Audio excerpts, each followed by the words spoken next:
Shalom jemaat Tuhan, welcome to Beyond Church. Saya mengundang kita semua sama-sama bangkit berdiri. Hari ini kita bersyukur karena kita bisa bersama-sama menghadap kepada tahta Tuhan yang agung. Sebelum kita mulai ibadah kita, sama-sama kita akan membaca dari 1 Tawarik ayat yang ke-16. Kita akan baca dari ayat yang ke-25 sampai 29, kemudian di ayat yang ke-35 kita akan baca bersama-sama.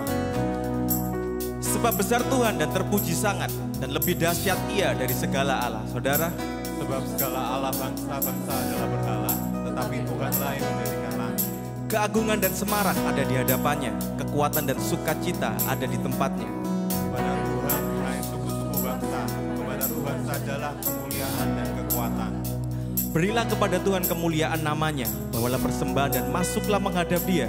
Sujudlah menyembah kepada Tuhan dengan berhiaskan kekudusan bersama, dan katakanlah, selamatkanlah kami ya Tuhan Allah, penyelamat kami, dan kumpulkanlah dan lepaskanlah kami dari antara bangsa-bangsa, supaya kami bersyukur kepada nama-Mu yang kudus, dan bermegah dalam puji-pujian kepadamu. Haleluya, beri sorak-sorai bagi Tuhan kita. Mari kita naikkan pujian ucapan syukur, bawa pengagungan-Mu kepada Tuhan. Come on, we sing it. Lift up your voices and lift up your praise. Join with the heavens, declaring the wonders of His faithfulness forever. Sing of the victory, the hope of the world. The Savior has risen, the Spirit has come to bring us into love.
Shalom saudara sekalian, welcome to Gibeon Church. Di sini bukan tempat untuk orang sempurna, tapi tempat di mana kita disempurnakan oleh kuasa Injil dan kasih karunia Yesus Kristus.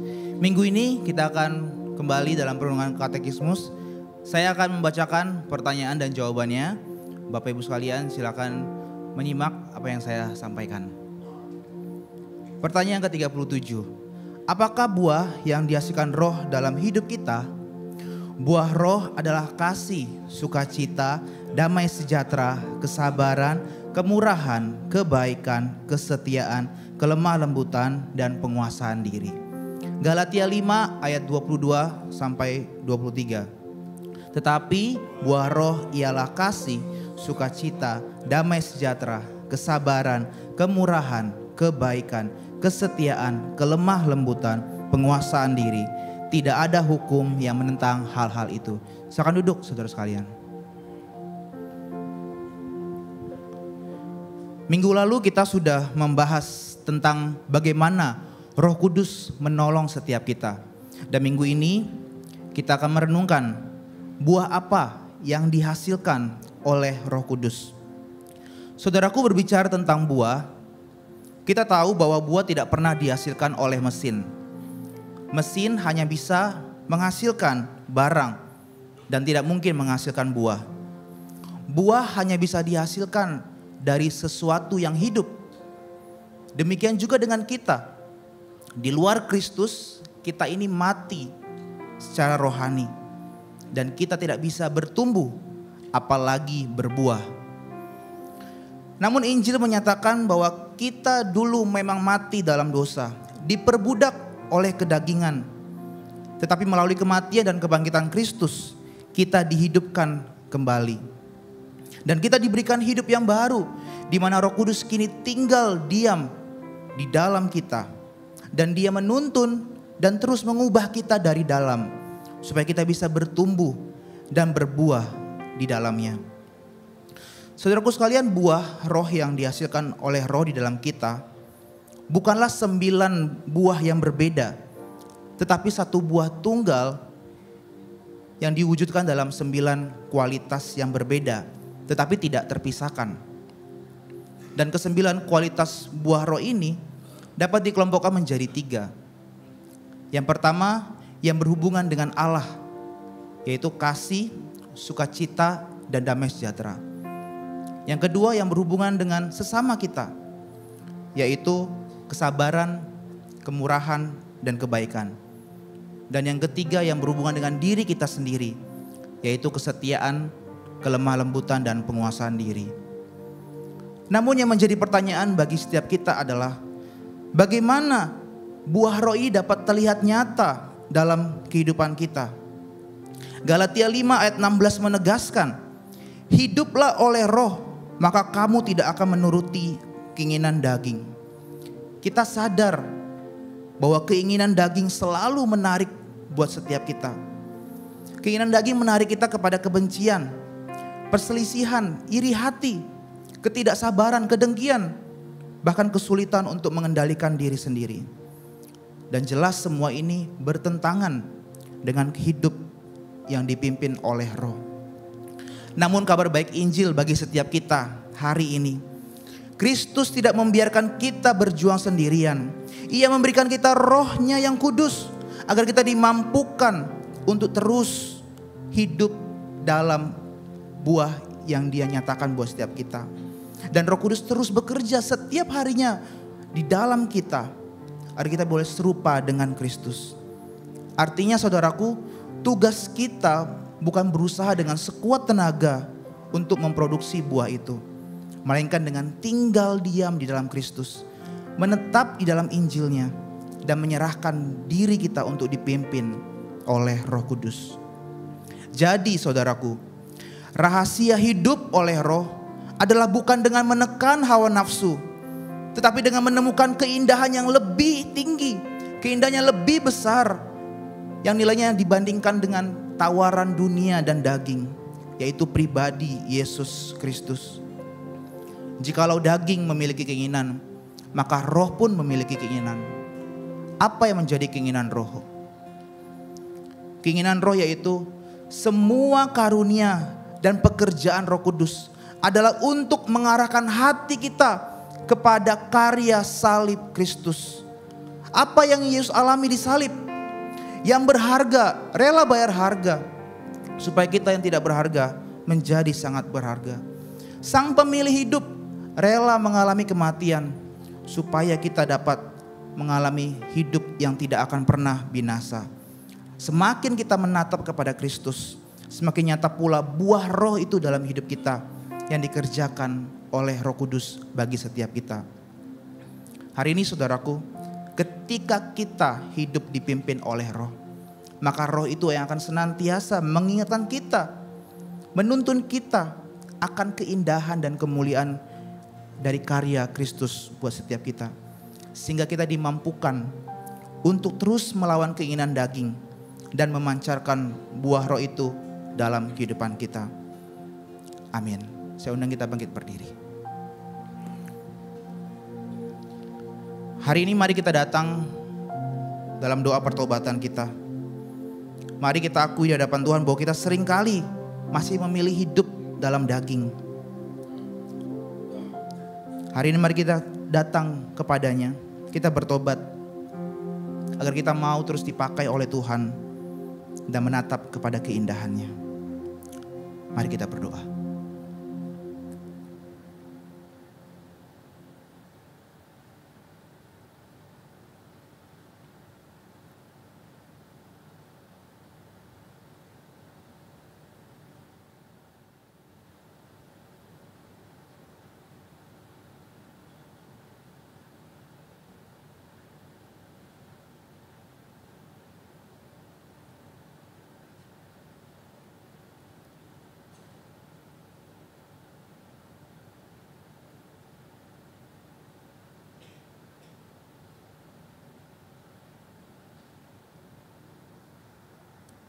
Tuhan, dunia ini perlu dengan godaan.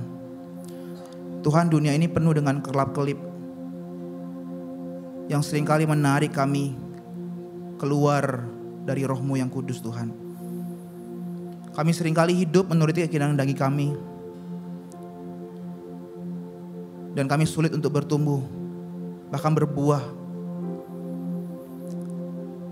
Tuhan, tapi hari ini kami diingatkan kembali bahwa Engkau terus menarik kami karena roh-Mu terus tinggal di dalam kami.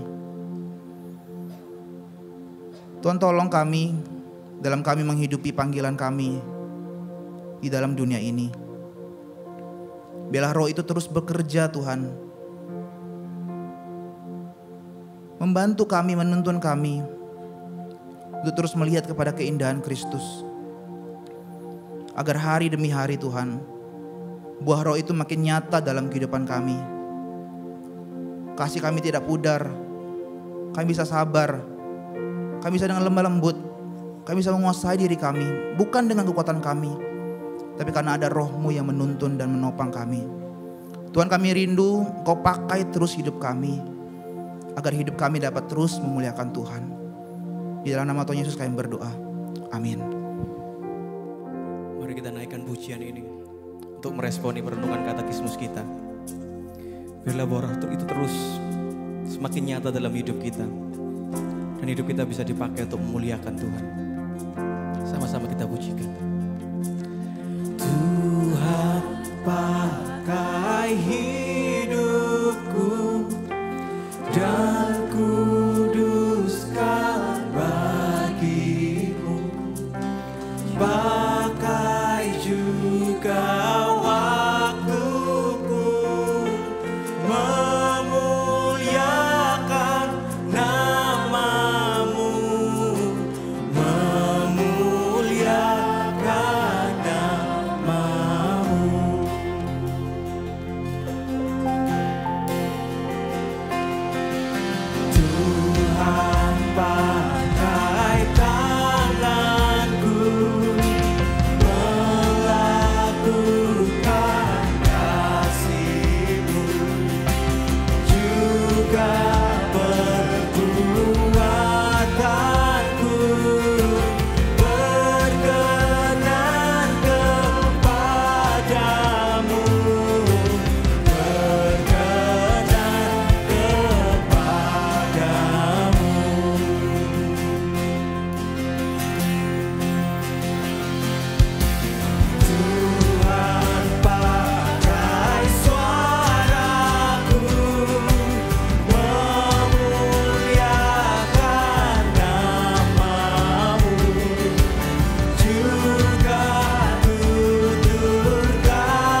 Hembuskanlah hatiku, layak jadi bait-Mu, layak jadi bait-Mu. Biarlah Kristus makin besar dalam hidup kami. Biar kami terus makin berkurang. Biarlah Engkau yang semakin dipermuliakan atas hidup kami. Biarlah Engkau terus menjadi pusat atas kehidupan kami ya Tuhan. Seringkali kami meletakkan diri kami sebagai pusat, tapi kami lupa bahwa Engkaulah pusat kehidupan kami. Dan karenanya kami bisa berbuah ya Tuhan. Kami bawa hidup kami kepadamu ya Tuhan.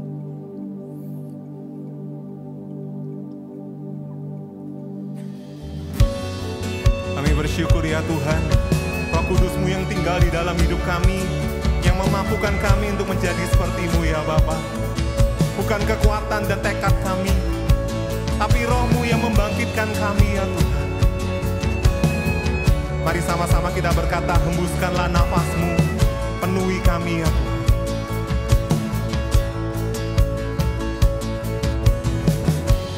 Hembuskanlah nafas-Mu,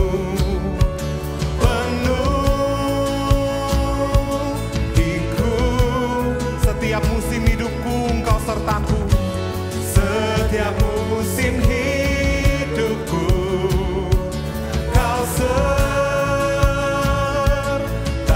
Arahkan mataku padamu Tuhan, mataku padamu. Katakan segenap jiwa dan hatiku, kami mau berseru padamu ya Yesus.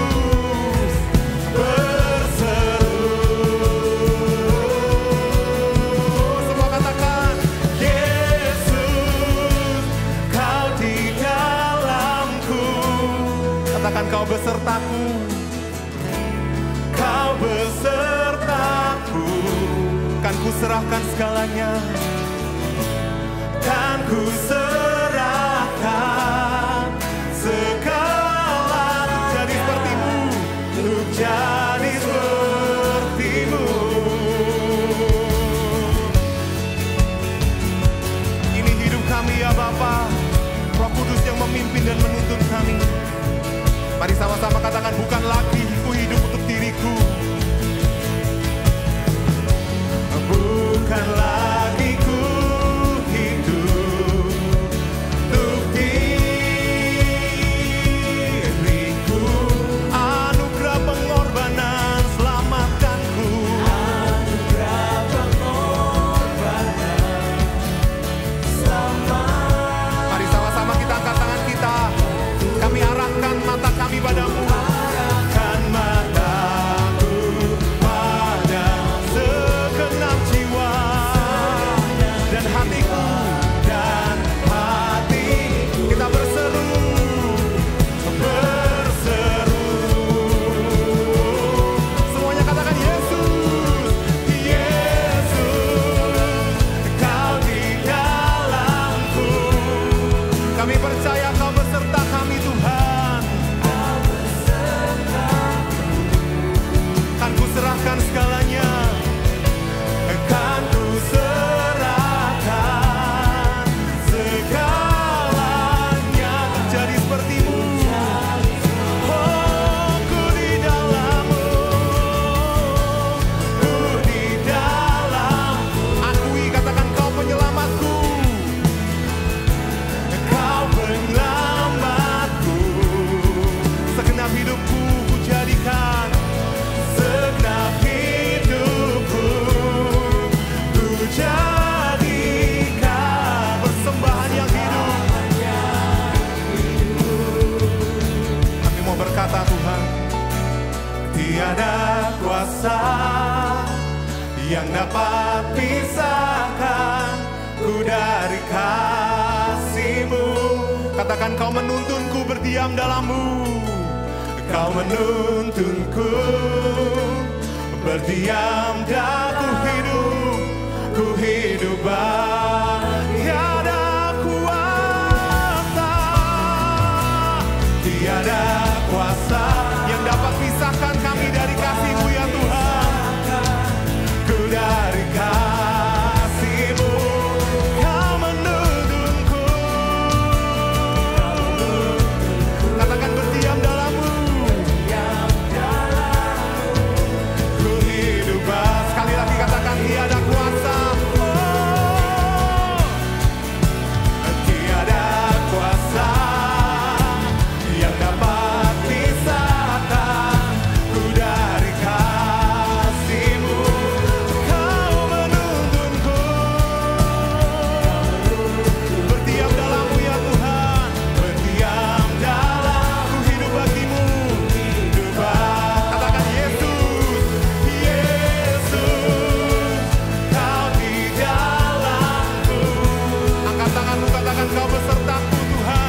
Tuhan, katakan ku di dalam-Mu.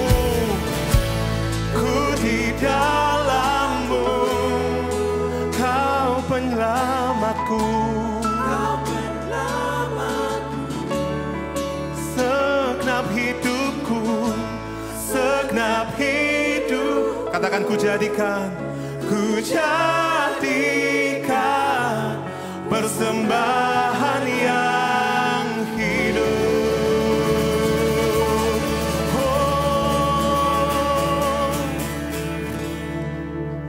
Kami bersyukur ada Roh Kudus dalam hidup kami, menjadi jaminan dan meterai dalam hidup.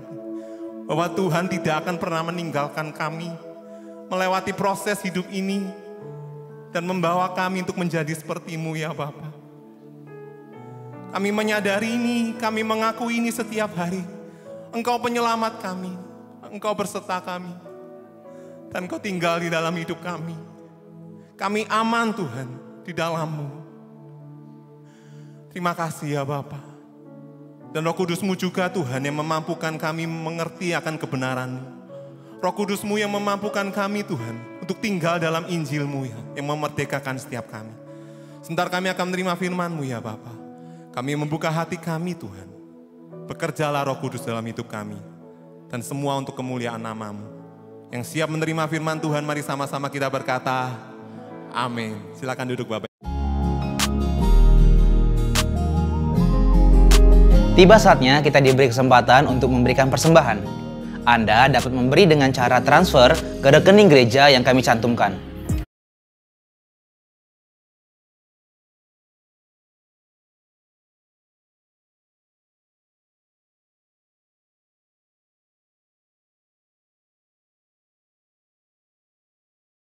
Memberi secara tunai, lalu dapat Anda masukkan ke dalam kotak persembahan yang tersedia di pintu keluar saat pulang nanti. Kita memberi bukan supaya diberkati, tapi kita memberi karena kita sudah diberkati. Sebelum memberi, mari sama-sama kita berdoa. Bapa dalam surga, kami mengucap syukur untuk hari ini. Tuhan, hari ini kami memberi persembahan, biarlah persembahan yang dapat kami berikan ini semua berasal dari hati yang benar-benar rindu untuk mengucap syukur kepadamu. Tuhan juga boleh pakai setiap orang-orang yang akan memakai persembahan ini. Biarlah ini menjadi kemuliaan bagi nama Tuhan saja. Dalam nama Tuhan Yesus kami berdoa dan mengucap syukur. Amin. Selamat memberi, Tuhan memberkati. Hi Church, good to see you again. Saya Dita dan hari ini saya akan membagikan beberapa info penting seputar Gibeon Church. So stay tuned.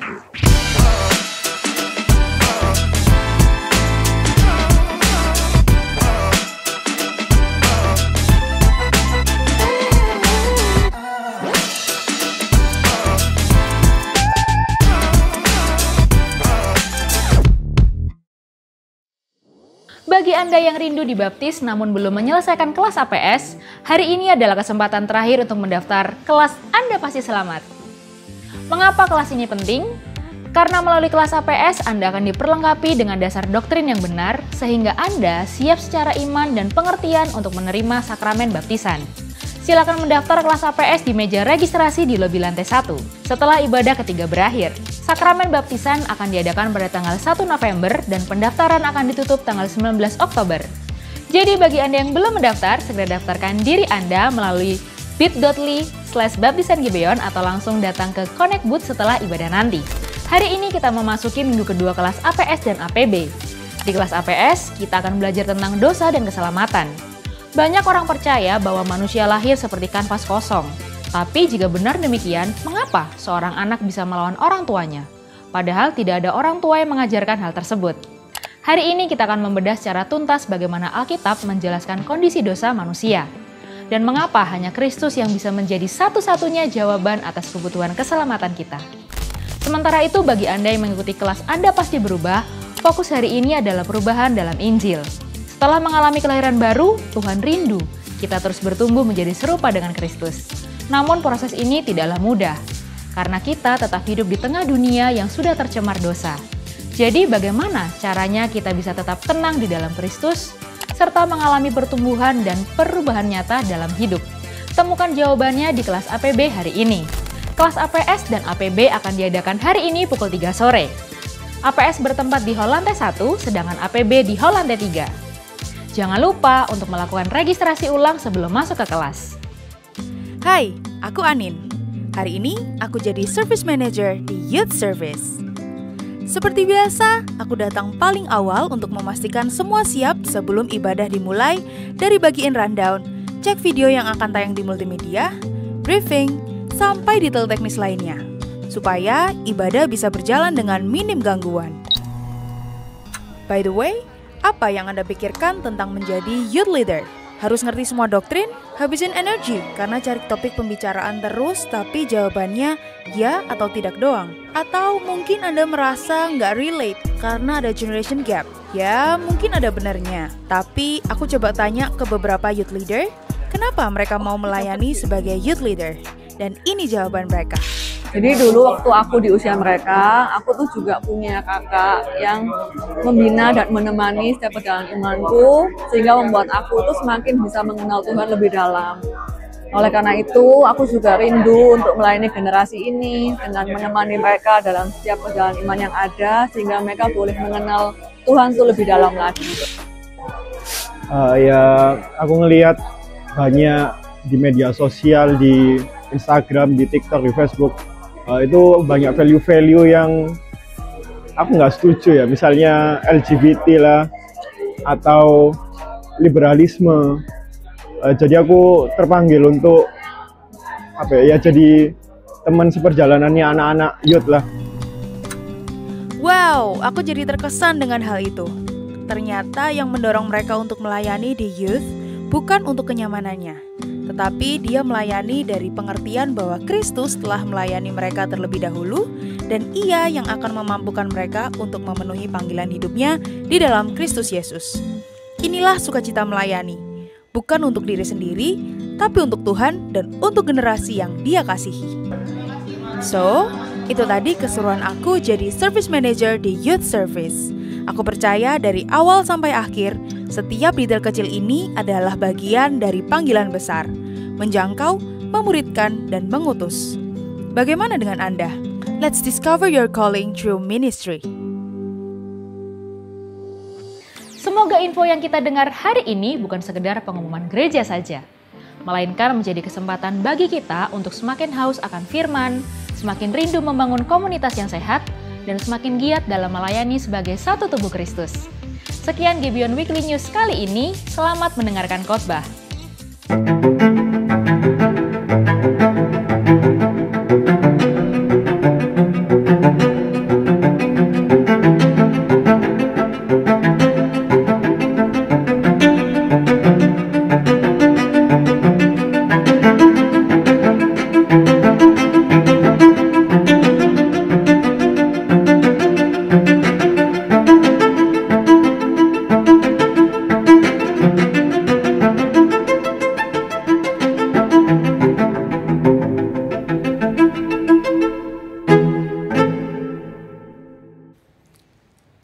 Shalom saudara. Ya, hari ini kita akan bersama mendeklarasikan pengakuan iman kita, pengakuan iman rasuli. Saya mengundang setiap kita bangkit berdiri. Ya, saudara, mungkin beberapa dari saudara tidak bisa melihat ke layar, tidak apa. Saudara bisa mengikuti di dalam hati saudara pengakuan iman kita. Saya akan mendeklarasikannya untuk kita semua. Mari bersama dengan seluruh orang percaya di segala abad dan di segala tempat, kita mengikrarkan pengakuan iman kita, pengakuan iman rasuli yang berbunyi demikian. Aku percaya kepada Allah, Bapa yang Maha Kuasa, Khalik langit dan bumi, dan kepada Yesus Kristus, anaknya yang tunggal Tuhan kita, yang dikandung daripada Roh Kudus, lahir dari anak darah Maria, yang menderita di bawah pemerintahan Pontius Pilatus, disalibkan, mati dan dikuburkan, turun ke dalam kerajaan maut. Pada hari yang ketiga, bangkit pula dari antara orang mati, naik ke surga, duduk di sebelah kanan Allah, Bapa yang Maha Kuasa, dan akan datang dari sana untuk menghakimi orang yang hidup dan yang mati. Aku percaya kepada Roh Kudus, gereja yang kudus dan am, persekutuan orang kudus, pengampunan dosa, kebangkitan tubuh, dan hidup yang kekal. Amin. Silakan duduk, saudara. Sekali lagi shalom, saudara. Bagi setiap kita yang sama-sama beribadah di tempat ini dan juga bagi setiap saudara yang beribadah secara live streaming. Selamat datang di Gibeon Church Di sini bukan tempat untuk orang sempurna, tapi tempat di mana kita semua disempurnakan oleh kuasa Injil dan kasih karunia Tuhan kita Yesus Kristus. Saudara, sebelumnya dari pengumuman yang tadi saya ingin mengingatkan kita kembali mengenai DYC, saudara, Discover Your Calling. Bagi saudara yang sudah aktif digembalakan di dalam care group, kami mendorong saudara untuk mulai mendoakan dan menggumulkan untuk dapat terlibat di dalam pelayanan bersama di gereja ini. Karena saat kita melayani bersama ini, saudara, kita sebenarnya sedang diproses Tuhan untuk kita hidup, bagaimana kita hidup kepada sesama kita.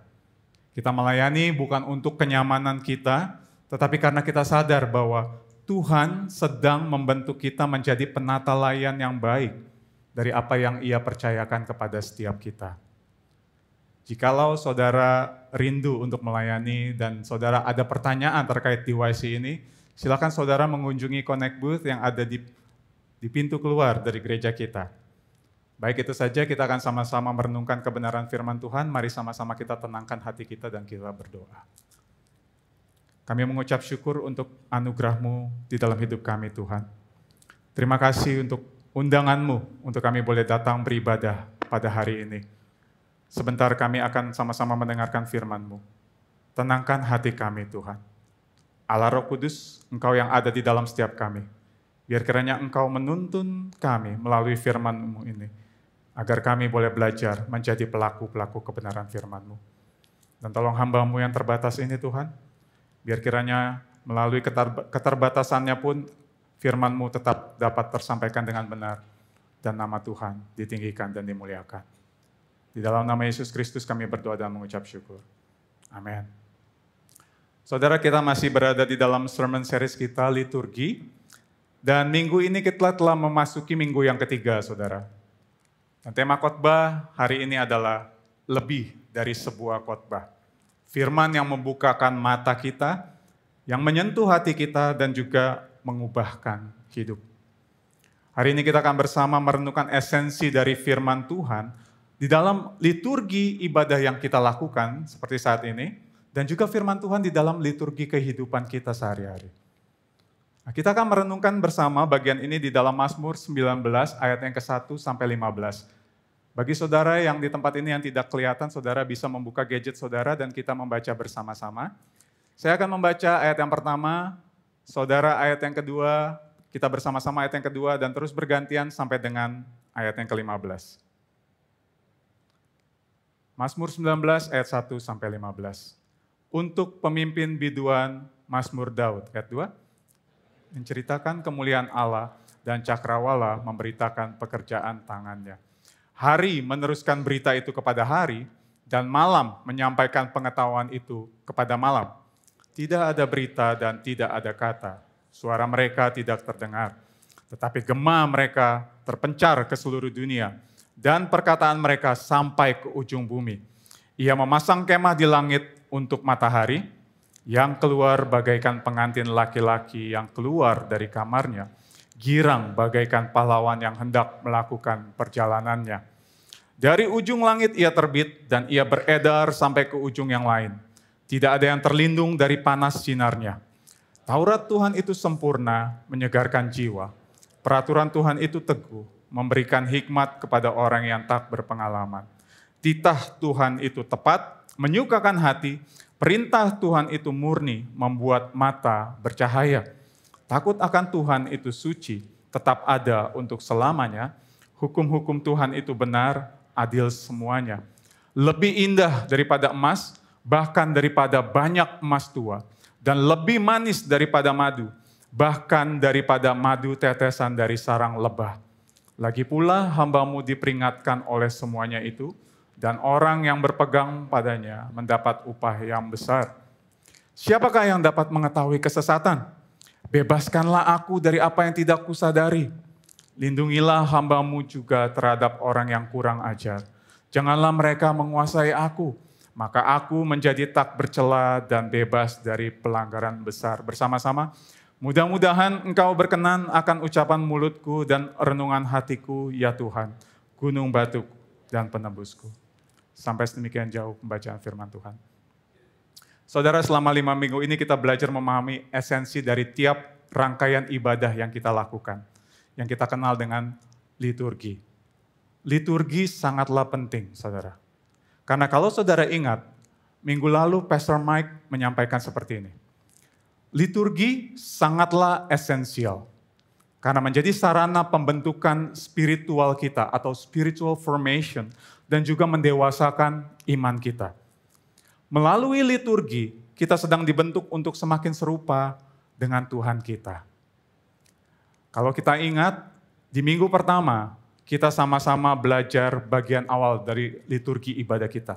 Yang kita kenal dengan call to worship atau panggilan beribadah atau panggilan untuk menyembah.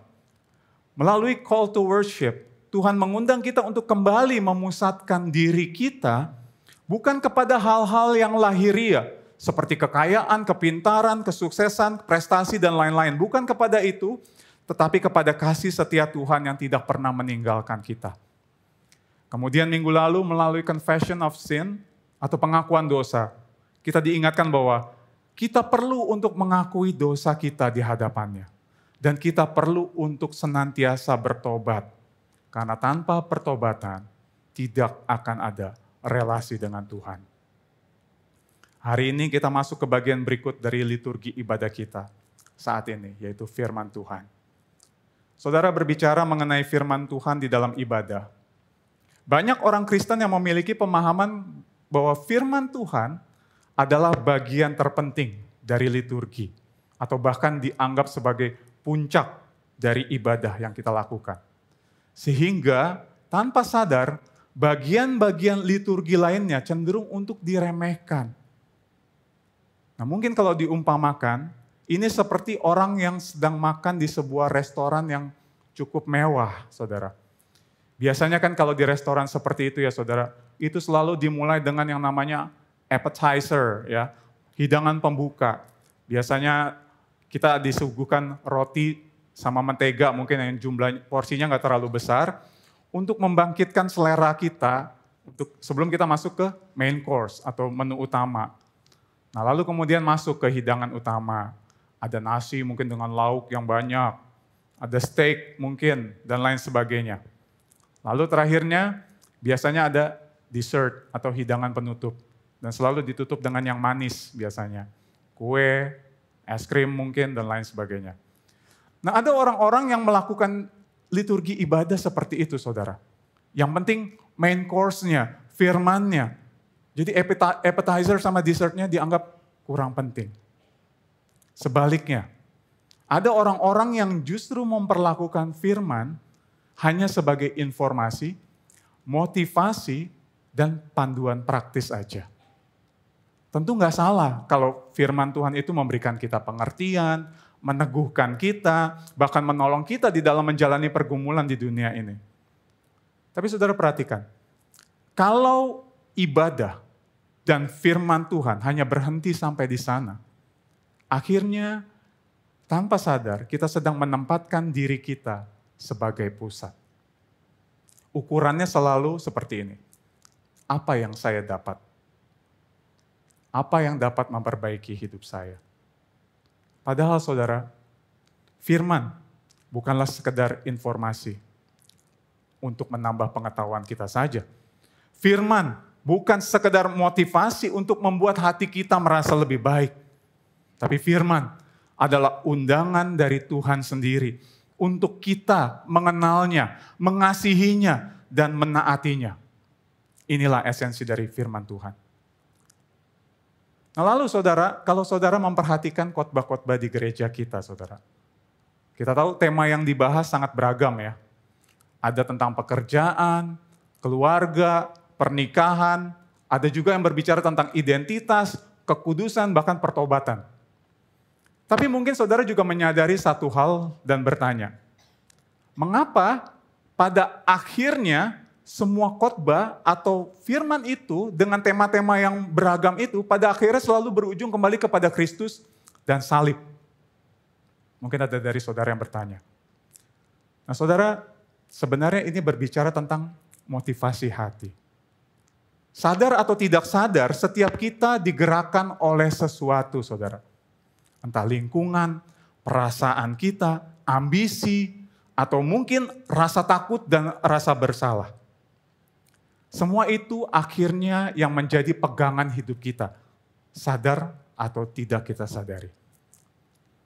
Kalau khotbah hanya berhenti pada informasi atau motivasi, hati kita nih mudah terseret ke dalam dua ekstrim, saudara. Pertama, ekstrim moralisme, saudara. Kita merasa taat supaya kita diterima Tuhan.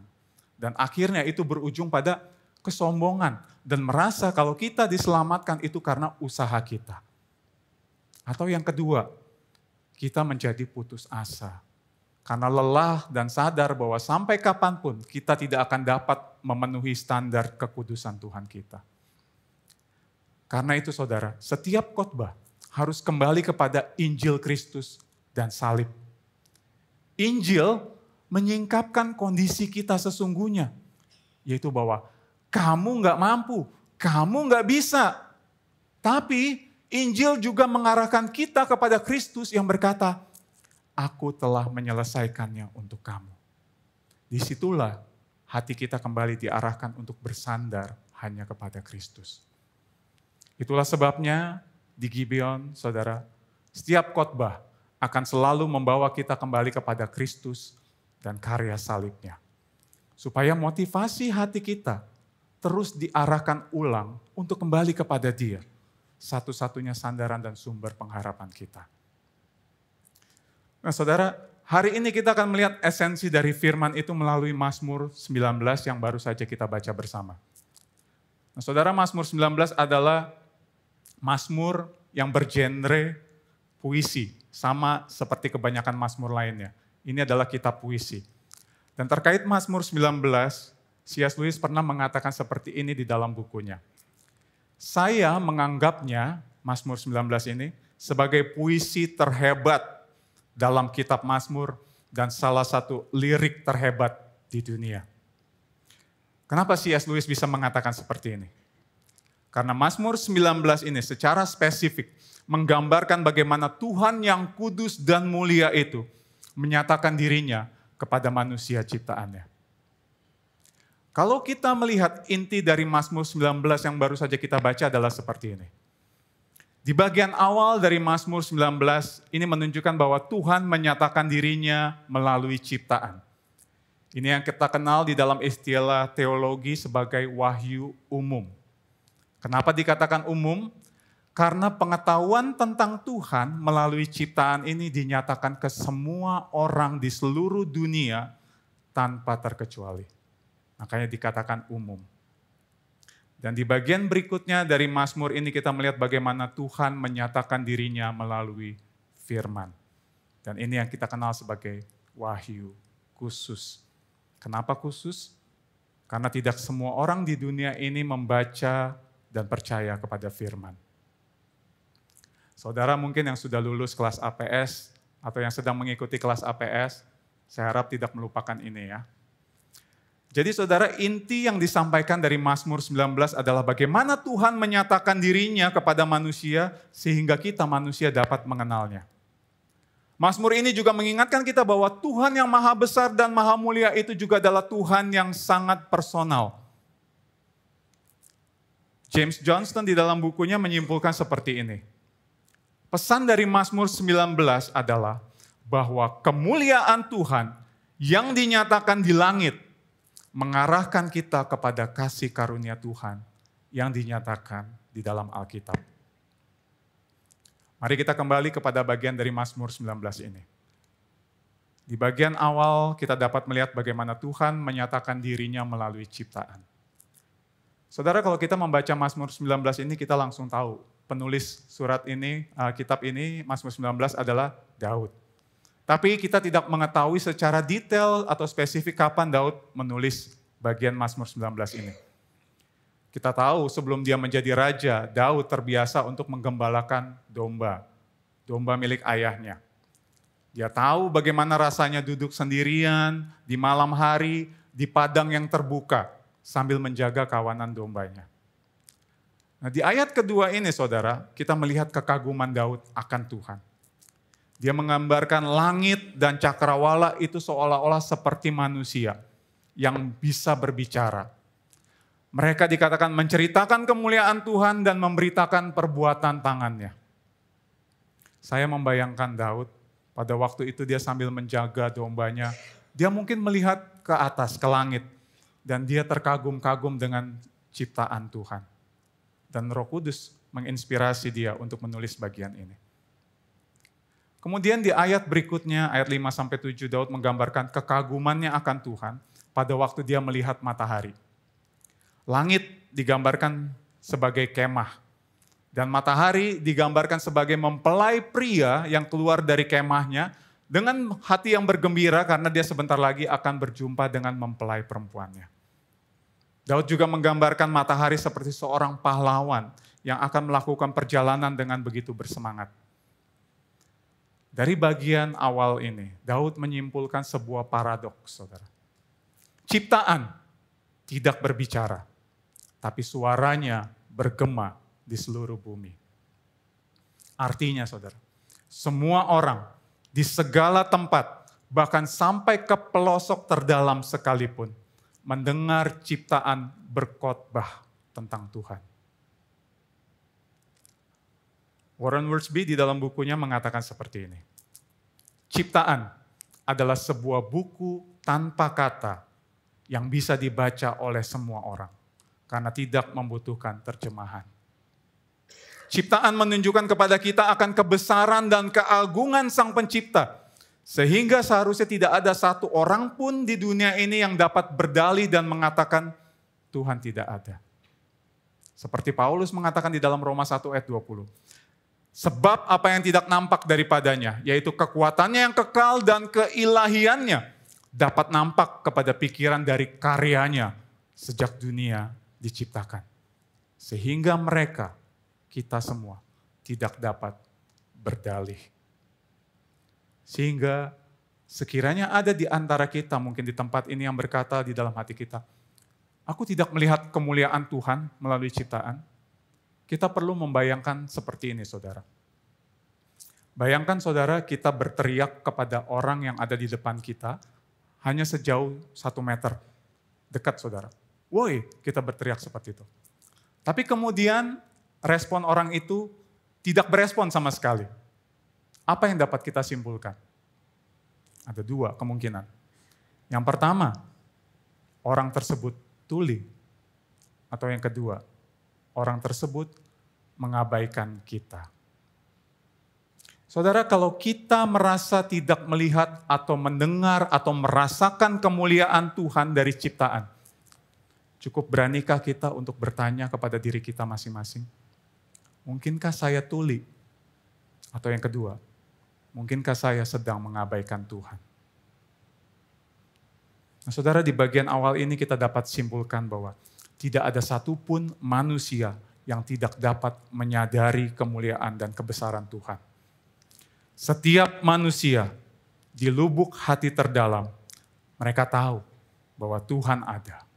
Karena ciptaan dengan jelas dan tanpa henti mengkhotbahkannya. Nah, saudara, kalau kita bisa melihat, merasakan, dan mendengar kemuliaan Tuhan lewat ciptaan, pertanyaan berikutnya adalah ini. Apakah kita bisa benar-benar mengenal siapa Tuhan yang kita sembah itu hanya dari ciptaan? Dan apakah kita bisa tahu betapa Sang Pencipta itu mengasihi kita hanya melalui apa yang dikhotbahkan oleh ciptaan? Disinilah masalahnya, saudara. Sekalipun ciptaan dapat mengkhotbahkan kemuliaan Tuhan dengan sangat jelas, tapi ciptaan tidak dapat mengkhotbahkan kepada kita betapa Tuhan Pencipta itu mengasihi kita. Kalaupun kita merasa dapat mengenal Tuhan melalui ciptaan, pengenalan itu sifatnya subjektif, saudara. Hanya berdasarkan perasaan kita dan pengalaman kita. Kapan biasanya kita berkata Tuhan itu baik, Tuhan itu kasih melalui ciptaan yang berkhotbah? Itu biasanya terjadi saat kita healing-healing, saudara. Saat kita ke Tretes, ke Trawas, atau ke Batu mungkin, di situ kan kita mau melihat kemuliaan Tuhan, mau mendengar ciptaan berkhotbah. Dan di situ kita melihat, wah Tuhan baik. Atau setiap hari kita tahu orang berbondong-bondong ke Gunung Bromo untuk melihat apa? Mempelai pria keluar dari kemahnya, melihat sunrise, saudara. Di situ mereka melihat kemuliaan Tuhan dan ciptaan berkhotbah di situ. Dulu waktu kami masih di Jakarta, saudara, hampir setiap Sabtu, saudara, kami itu naik ke puncak atau Bogor. Ya untuk itu, healing-healing, melihat kemuliaan Tuhan. Mendengar ciptaan berkhotbah tentang Tuhan. Tapi pulangnya kami stres lagi, saudara, karena macet pas pulang. Dan puji Tuhan, perumahan yang kami tinggali saat ini dekat dengan bandara, saudara. Itu kalau di momen tertentu, saudara, pas lagi beruntung, atau saya suka menyebut istilahnya, pas lagi dapat perkenanan Tuhan, saudara. Itu kami bisa lihat gunung dari perumahan kami. Itu nggak setiap waktu, saudara. Kalau pas, ya itu, dapat perkenanan Tuhan. Wah, di situ biasanya pas istri saya lihat gunung, dia langsung, wow, amazing. Terus dia nyanyi, how great thou art. Seperti itu. Saudara, kita melihat gunung yang indah. Sunrise yang indah. Laut yang jernih. Semua itu menakjubkan. Dan dari ciptaan yang kita lihat itu, kita kagum dan kita menyimpulkan Tuhan baik, Tuhan kasih. Tapi apakah yang ditunjukkan oleh ciptaan akan selalu seperti itu? Apakah yang dikhotbahkan oleh ciptaan akan selalu seperti itu?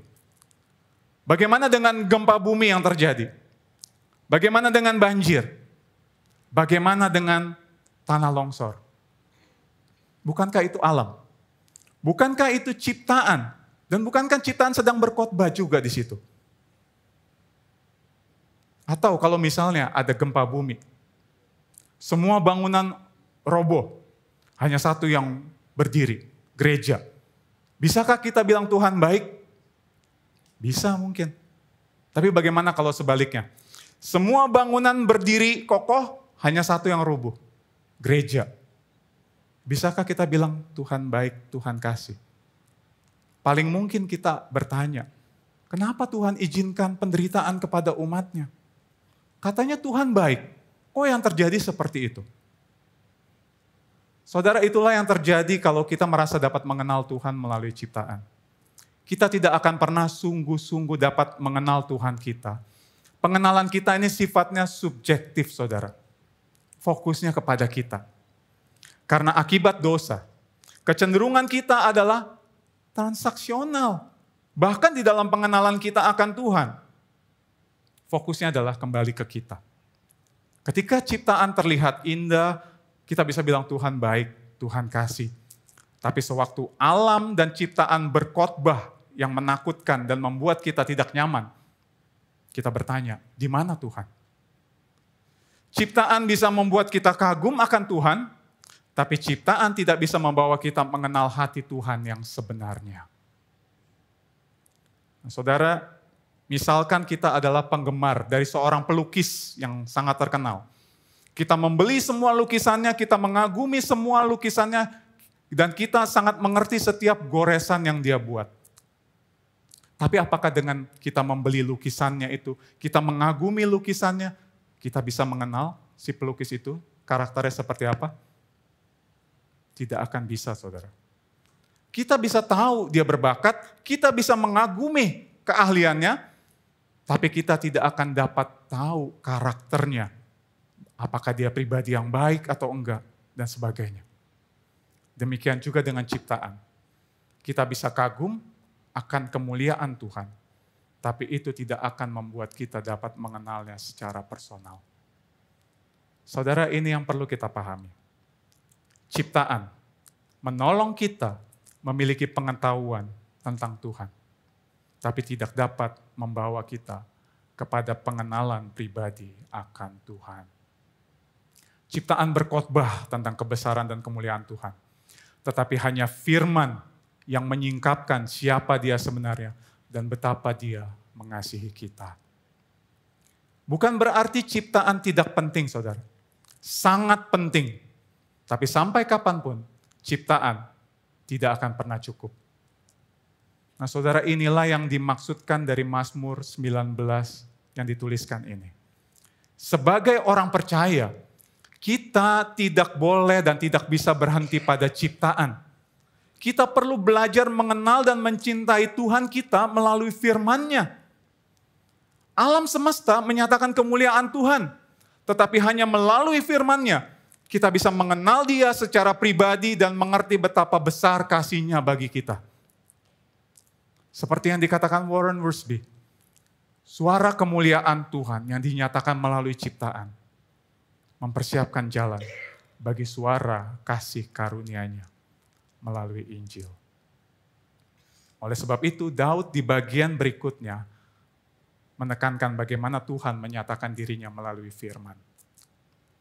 Setelah Daud menyatakan kekagumannya akan kemuliaan Tuhan yang dinyatakan melalui ciptaan, tiba-tiba dia beralih, saudara, kepada kekagumannya akan firman Tuhan yang dinyatakan kepada dia. Nah, saudara, pada waktu Daud menuliskan kekagumannya akan Tuhan yang dinyatakan melalui ciptaan, Daud menggunakan nama umum untuk Tuhan, yaitu Elohim. Itu hanya satu kali, saudara.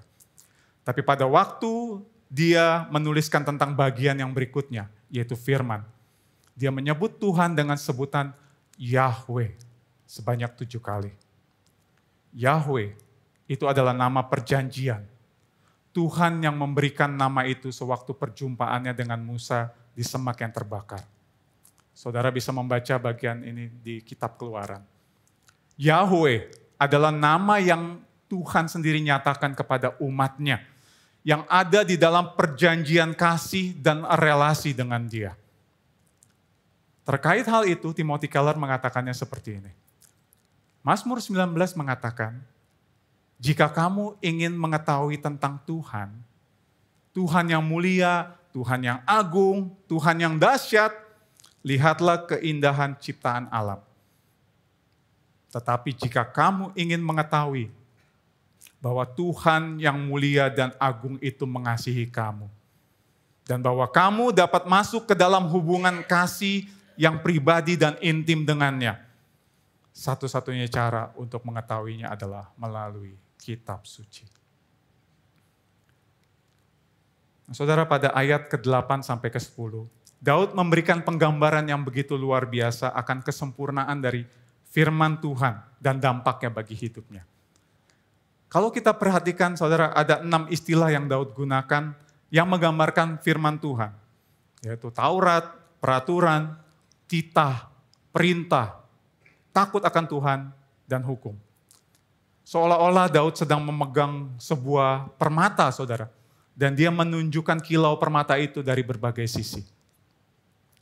Nah, saudara, mari kita lihat apa yang Daud sedang tunjukkan. Firman Tuhan itu bukan sekedar kata-kata, saudara. Firman Tuhan itu hidup. Firman itu dikatakan menyegarkan.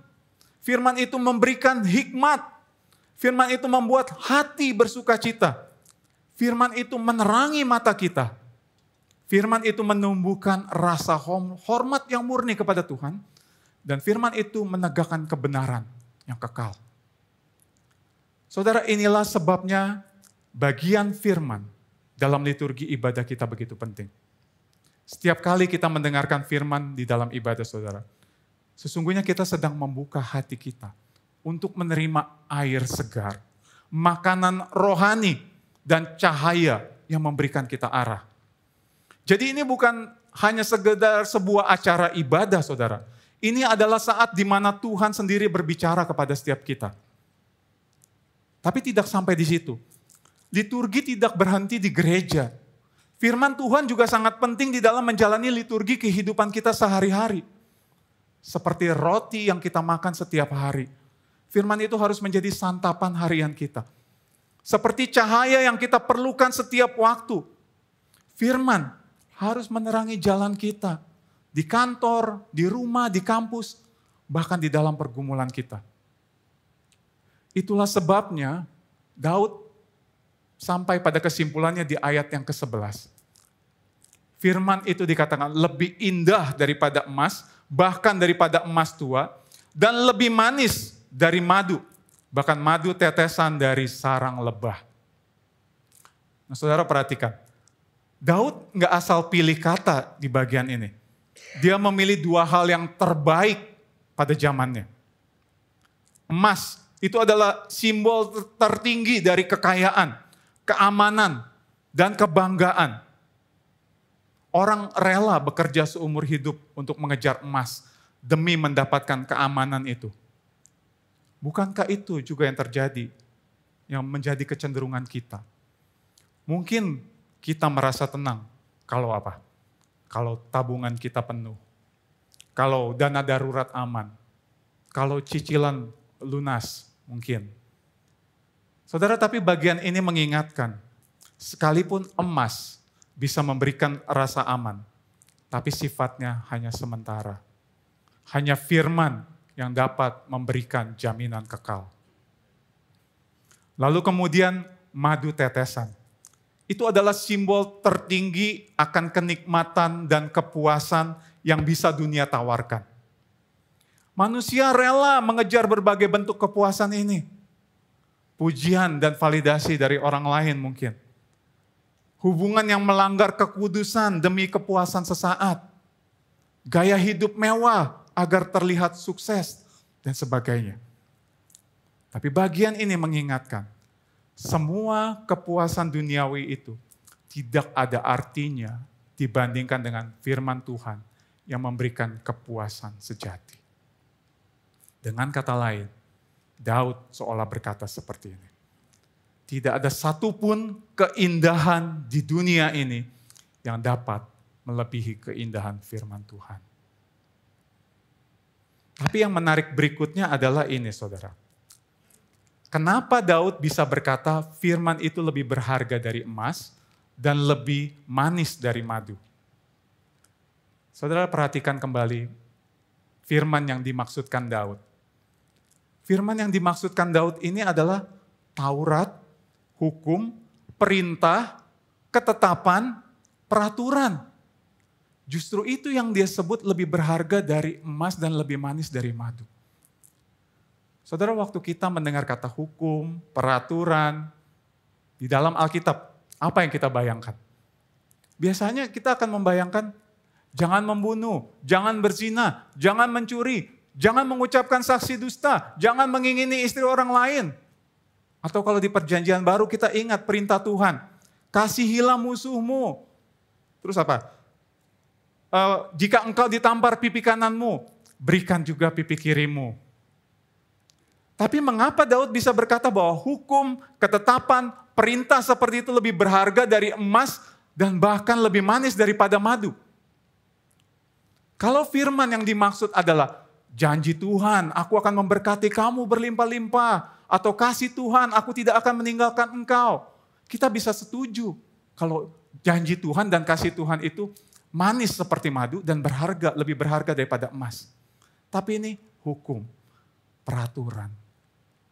Ini seperti misalnya seperti ini, saudara. Kita ditilang oleh polisi karena kita melanggar peraturan, lalu kemudian polisi menjelaskan alasan kita ditilang. Mungkin karena kita nggak pakai helm misalnya. Tapi apakah kita akan datang ke polisi itu dan kemudian berkata, Pak, terima kasih atas hukuman Bapak. Itu lebih manis daripada madu. Atau di kantor, kita tahu banyak peraturan di kantor ya, nggak boleh datang terlambat, pakaian harus rapi, harus mengerjakan laporan ini, laporan itu, dan sebagainya. Dan kemudian kita menulis status di WA kita atau di story kita. Betapa indahnya peraturan kantor ini. Lebih manis dari madu, lebih berharga dari gaji ke-13. Saudara, kita harus akui, secara natural, kita cenderung tidak menyukai hukum dan aturan. Biasanya kita taat hukum, itu karena apa? Karena terpaksa, karena kewajiban, atau untuk menghindari konsekuensi. Itu kecenderungan kita. Namun Daud menunjukkan sikap yang berbeda. Dia menggambarkan hukum Tuhan sebagai sesuatu yang begitu menyenangkan, begitu berharga. Apa yang membuat Daud bisa berkata seperti itu? Apakah dia sedang ngegombal sama Tuhan? Nah, saudara, C.S. Lewis memberikan jawaban terkait perkataan Daud tersebut. Dia mengatakan seperti ini. Ini bukan bahasa orang yang taat karena terpaksa atau takut salah. Tapi bahasa orang yang tergila-gila oleh keindahan. Saudara yang sudah menikah atau sedang menjalin relasi, pernah gak jatuh cinta sampai saudara rela melakukan apapun, bahkan yang kita tidak suka, tapi kita rela melakukannya dengan sukacita. Coba saudara ingat-ingat. Saya pernah mengalaminya saudara. Mungkin waktu, saya agak lupa apakah waktu saya sudah menikah atau waktu masih pacaran. Tapi kemungkinan besar waktu masih pacaran. Karena biasanya waktu pacaran kan yang kita rela melakukan apa saja ya dibanding waktu menikah. Puji Tuhan gak ada amin. Nah saudara, saya rasa gak ada orang yang suka dengan yang namanya menunggu ya. Menunggu adalah pekerjaan yang sangat membosankan dan tidak menyenangkan. Tapi saya ingat saudara, waktu itu saya pernah menunggu istri saya yang waktu itu masih pacar. Selama 3 jam lebih saudara, di mobil. Dan kemudian setelah 3 jam lebih itu istri saya keluar dari kantor dan dia masuk mobil lalu kemudian dia bilang, sorry ya, dengan wajahnya yang innocent gitu saudara. Tapi secara otomatis refleks saya langsung bilang, gak apa-apa. Saudara saya ingat di momen itu saudara, saya gak marah. Saya enjoy menunggu dia selama 3 jam. Tapi saya bayangkan saat ini saudara, kesabaran dari mana saya bisa menunggu dia 3 jam dan saya tetap santuy gitu istilahnya ya, tetap santai. Saya rasa pada waktu itu bukan Roh Kudus saudara. Tapi itu mungkin kekuatan cinta ya. The power of love mungkin. Tapi saudara jangan tanya kalau itu terjadi sekarang ya. Bukan cintanya yang berkurang saudara. Tapi sekarang kami hidup dengan realita bukan mimpi lagi. Saudara. Nah saudara, inilah yang Daud alami. Daud jatuh cinta pada Tuhan. Karena itu hukum, peraturan, ketetapan itu bukan jadi beban buat dia. Tapi joy, sukacita. Sehingga dia bisa berkata, aku mengasihi Tauratmu. Itu lebih manis dari madu, lebih berharga dari emas. Nah, saudara inilah yang membedakan firman Tuhan dengan segala aturan lain di dunia ini.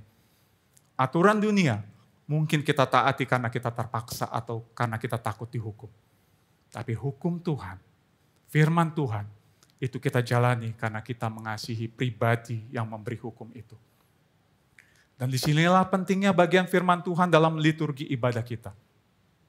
Setiap kali kita duduk mendengar pembacaan dan pemberitaan firman, sesungguhnya kita sedang diundang oleh Tuhan sendiri untuk mengenal Dia, untuk mengasihi Dia, dan untuk hidup di dalam ketaatan kepadanya. Termasuk di dalam kehidupan liturgi sehari-hari kita. Firman yang kita dengarkan, entahkah di dalam ibadah atau di dalam perenungan pribadi kita, perlu senantiasa kita renungkan dan kita hidupi di dalam keseharian kita. Firman itulah yang menjaga hati kita untuk tetap terarah kepada Tuhan di tengah begitu banyaknya khotbah yang disampaikan oleh dunia ini yang dapat menjauhkan kita dari Tuhan. Firman menolong kita mengambil keputusan yang benar ketika kita dihadapkan pada pilihan-pilihan sulit. Firman juga menghibur dan meneguhkan kita ketika kita berada di dalam tekanan hidup. Dan pada akhirnya saudara, tujuan utama dari firman bukan sekedar menolong kita, tapi membawa kita semakin mengenal pribadi yang berbicara melalui firman itu. Karena itu saudara, kerinduan kita di dalam membaca dan merenungkan firman seharusnya lahir bukan dari rasa terpaksa atau karena takut dihukum, melainkan karena kasih kita kepada Dia yang telah terlebih dahulu mengasihi kita. Lalu mungkin ada dari antara kita yang merasa bingung. Saya ingin merenungkan firman, tapi saya nggak tahu harus mulai dari mana. Saya nggak tahu bagaimana caranya.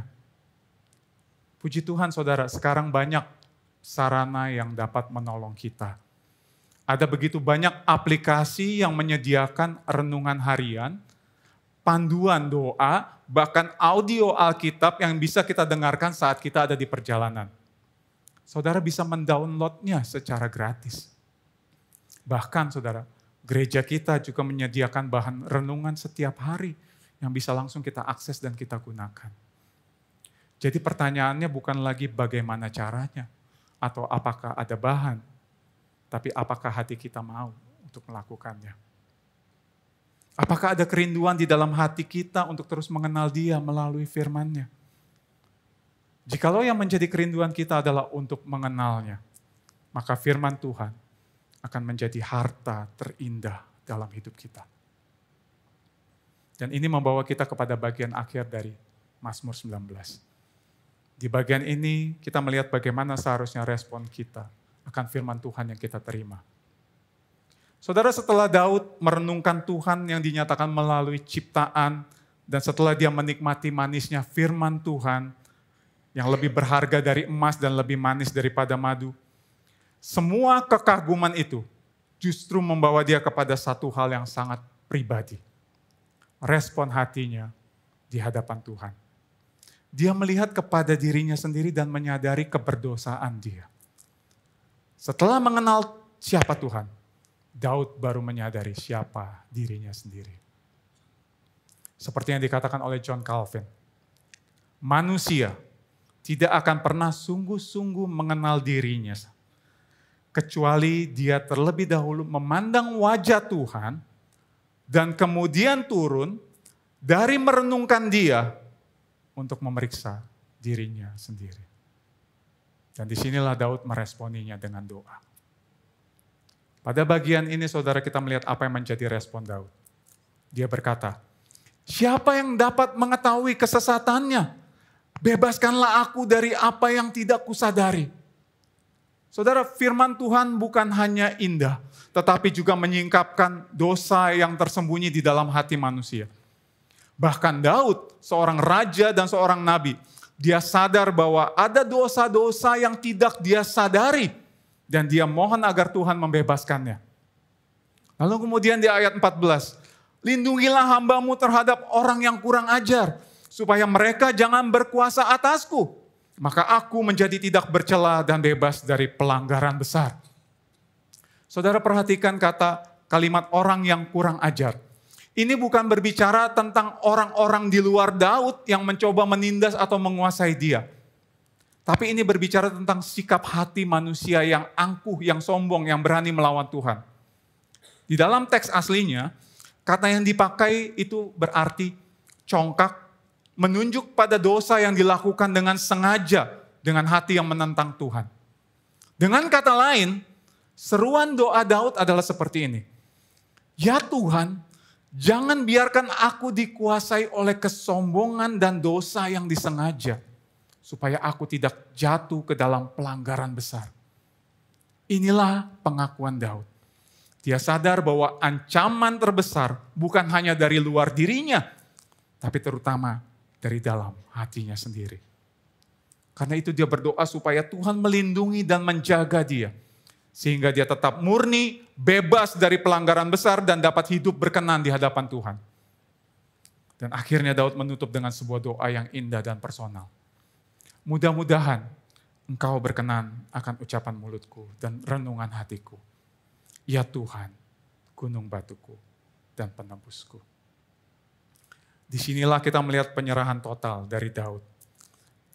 Daud tidak hanya minta agar dia dijaga dari dosa, tetapi juga untuk mempersembahkan seluruh hidupnya, perkataannya, pikirannya, bahkan isi hatinya supaya berkenan kepada Tuhan.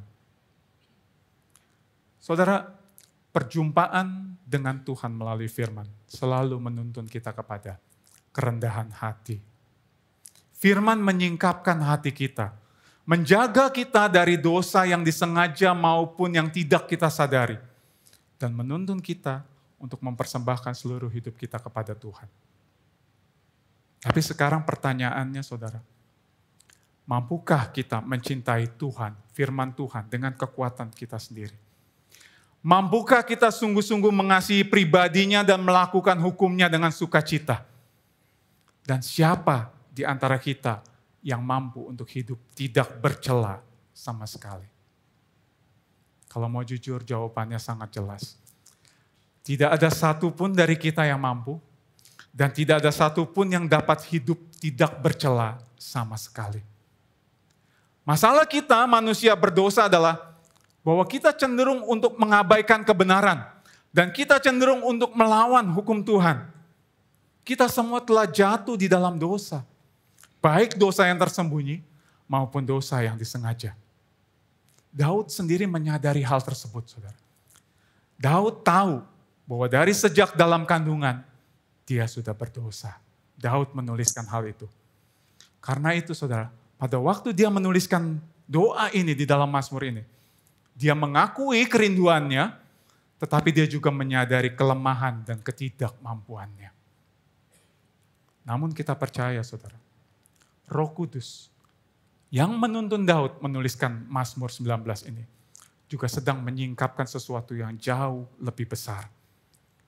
Kerinduan Daud yang juga adalah kerinduan setiap kita yang berdosa ini hanya dapat dipenuhi oleh satu pribadi. Satu pribadi yang benar-benar tidak bercela. Satu pribadi yang sungguh-sungguh mencintai hukum Tuhan dan melakukan seluruh hukum itu dengan sempurna. Pribadi itu adalah Yesus. Di dalam ayat ke-14, ketika Daud memohon kepada Tuhan, agar dia dijaga supaya tidak bercela. Sebenarnya oleh inspirasi dari Roh Kudus, Daud sedang menunjuk kepada satu pribadi. Yesus. Yesus adalah Allah yang sejati, tapi juga manusia yang sejati, sama seperti kita. Sebagai manusia sejati, Yesus juga berdoa kepada Bapa, memohon kekuatan untuk taat sepenuhnya kepada kehendak Bapa. Namun berbeda dengan Daud maupun kita, Yesus benar-benar menggenapi doa itu. Sepanjang hidupnya, Yesus hidup tidak bercela, sempurna, tanpa cacat. Dan menariknya saudara, kata tidak bercela di ayat ke-14 ini yang menggunakan kata Ibrani tamim, yaitu kata yang sama dengan kata sempurna yang dipakai di ayat ke-8 sewaktu Daud berkata, Taurat itu sempurna. Dengan kata lain, hamba Tuhan yang dijaga untuk tetap tamim, tidak bercela di ayat ke-14, memiliki karakter yang sama dengan Taurat Tuhan yang tamim, sempurna. Inilah yang digenapi di dalam pribadi Yesus Kristus. Yesuslah Sang Firman hidup. Penggenapan dari Taurat yang sempurna. Hamba yang benar-benar tamim, tidak bercela, sempurna, dan tanpa cacat itu. Yesuslah Sang Firman yang berinkarnasi menjadi manusia. Dan dialah jawaban atas kerinduan Daud dan kerinduan kita. Yesus bukan hanya tidak bercela karena ia tidak pernah berbuat dosa. Tetapi seluruh hidupnya benar-benar berpusat pada melakukan kehendak Bapa. Sewaktu di dunia, Yesus pernah berkata, makananku ialah melakukan kehendak Dia yang mengutus aku dan menyelesaikan pekerjaannya. Bahkan sampai di Taman Getsemani, ketika Dia berdoa memohon agar cawan murka Allah itu lalu daripadanya. Bahkan dikatakan sampai peluhnya menjadi seperti titik-titik darah yang menetes ke tanah. Yesus tetap taat. Dia berkata, bukan kehendakku, tapi kehendakmu yang jadi Bapa. Sepanjang hidupnya, Yesus tidak bercela, tidak bercacat, tamim. Dia adalah satu-satunya pribadi yang sungguh-sungguh mengasihi hukum Tuhan. Merenungkannya siang dan malam dan melakukannya dengan sempurna. Hingga akhirnya di puncak ketaatannya kepada Bapa, Dia nyatakan di atas kayu salib. Ketika Yesus dengan rela menyerahkan nyawanya untuk menebus kita.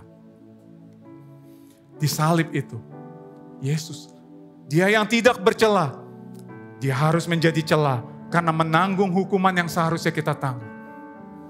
Di salib itu, Yesus yang taat sempurna, justru harus dianggap bersalah dan dihukum karena kita.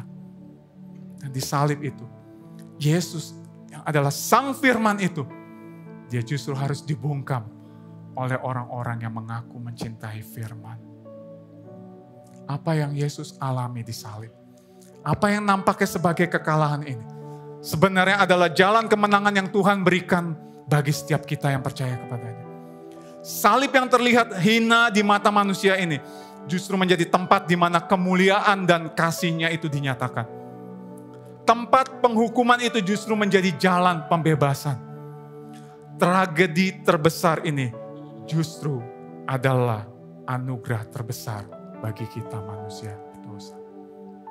Karena melalui salib itu, kita yang tercela ini, kita yang seharusnya menerima hukuman, justru kita dibebaskan.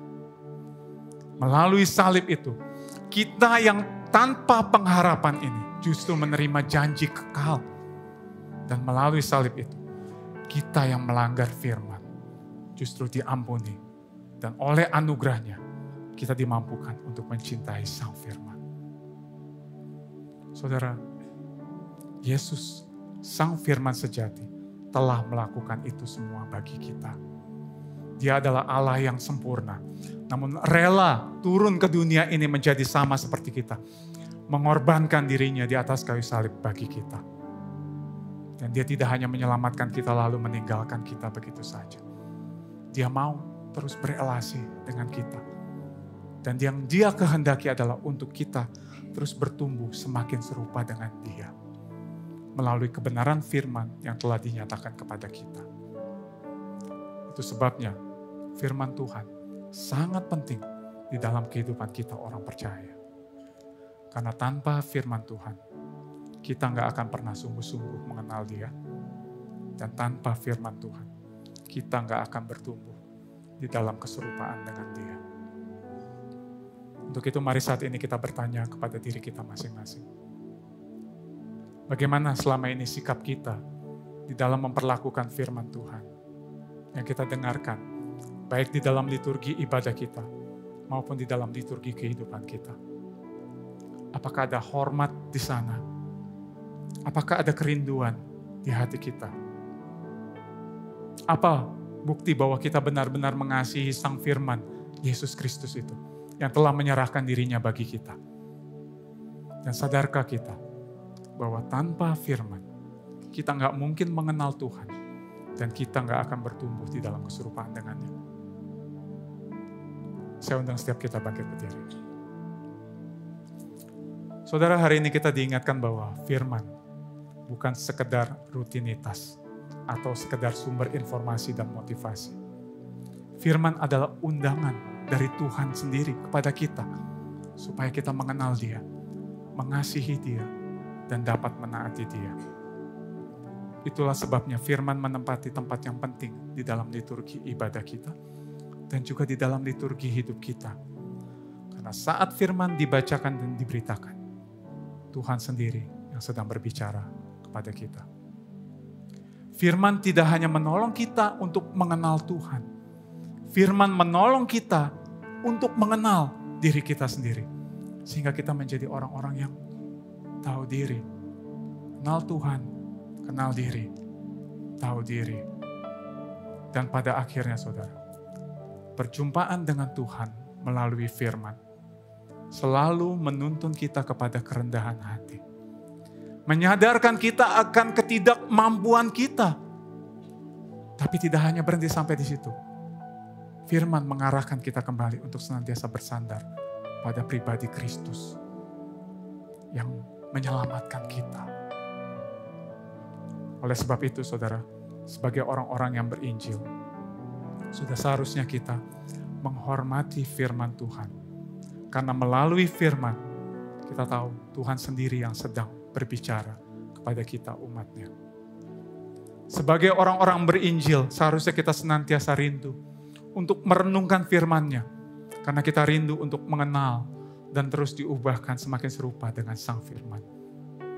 Dan sebagai orang-orang berinjil, sudah seharusnya kita menghidupi firman sebagai wujud kasih kita.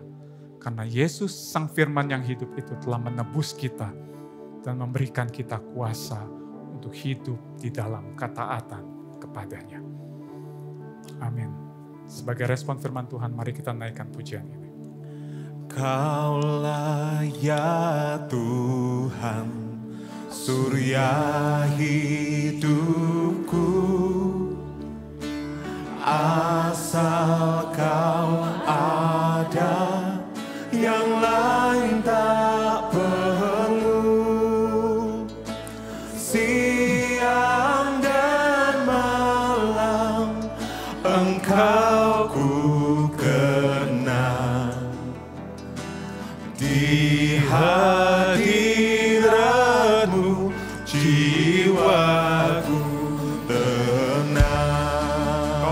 hikmat kami. Kaulah firman hidup kami ya Tuhan. Lah hikmatku, firman hidupku, Kau besertaku dan ku sertamu. Engkau Bapa-Ku, aku anak-Mu. Denganmu Tuhan, ku satu My God, My God, my side, great God, great light. My God. My God, my side, great God, great light. Kaulah tempat perteduhan kami ya Tuhan. Kaulah bagiku tempat berteduh. Perisai dan kota benteng kami. Kaulah perisai dan benteng teduh. Sukacitaku kekal dalam-Mu. Kuasa surgawi Engkau kuasa. My God. My God, my side, great God, great light. My God, my side, great light, great light. My God, my side, great God, great light. My God, my side, great God, great light. Tak ku hiraukan pujian fana, hanya Engkaulah pusaka baka,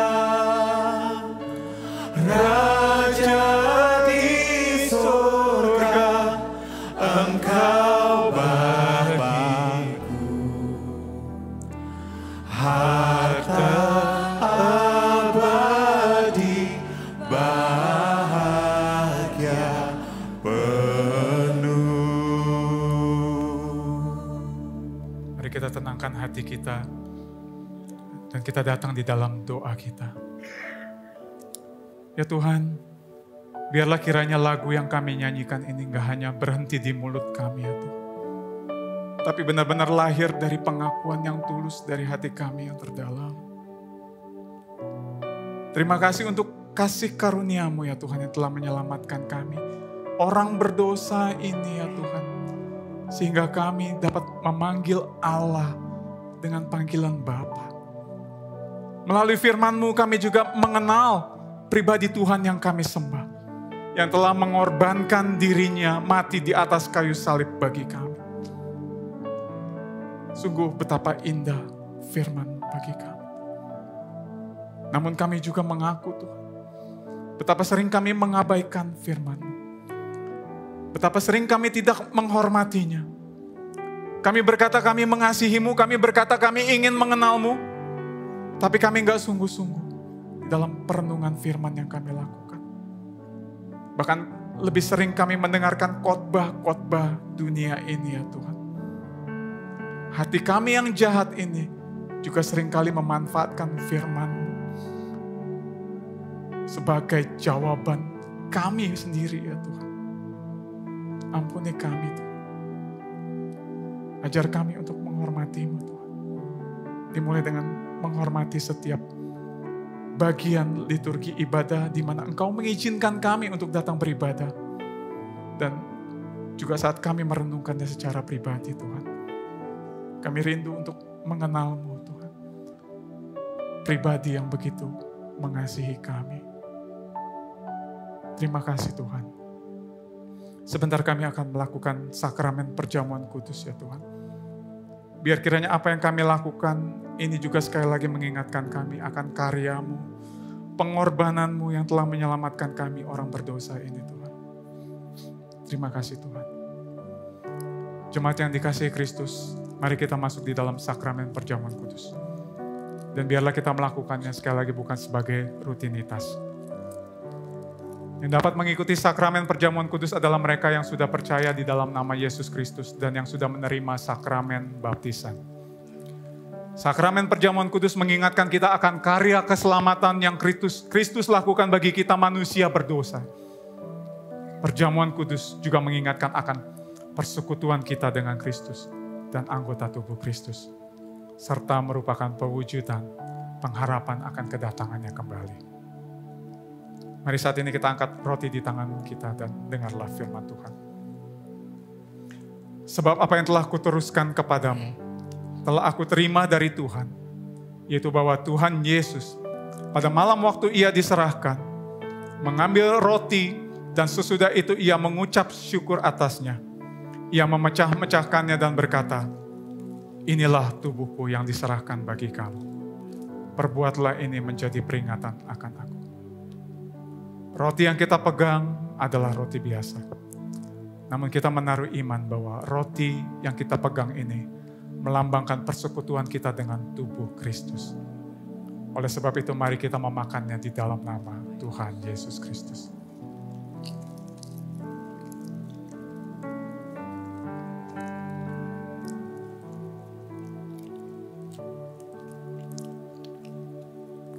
Mari kita angkat cawan di tangan kita.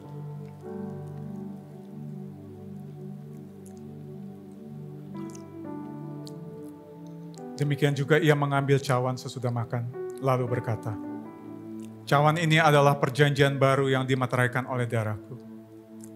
Perbuatlah ini setiap kali kamu meminumnya, menjadi peringatan akan aku. Sebab setiap kali kamu makan roti ini dan minum cawan ini, kamu memberitakan kematian Tuhan sampai ia datang. Anggur yang kita pegang ini adalah anggur biasa.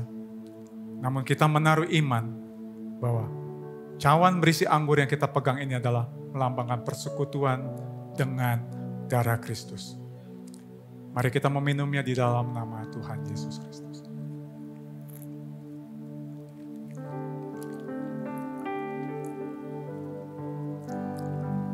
Mari kita kembalikan segala kemuliaan bagi Tuhan kita dengan menaikkan doksologi.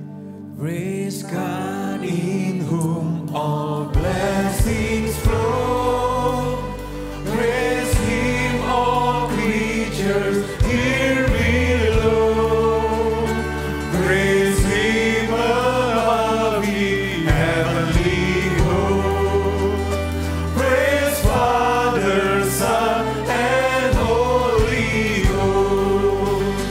Puji Allah sumber rahmat, puji Dia semua ciptaannya, puji Dia para malaikat, Bapa, Putra, dan Roh Kudus.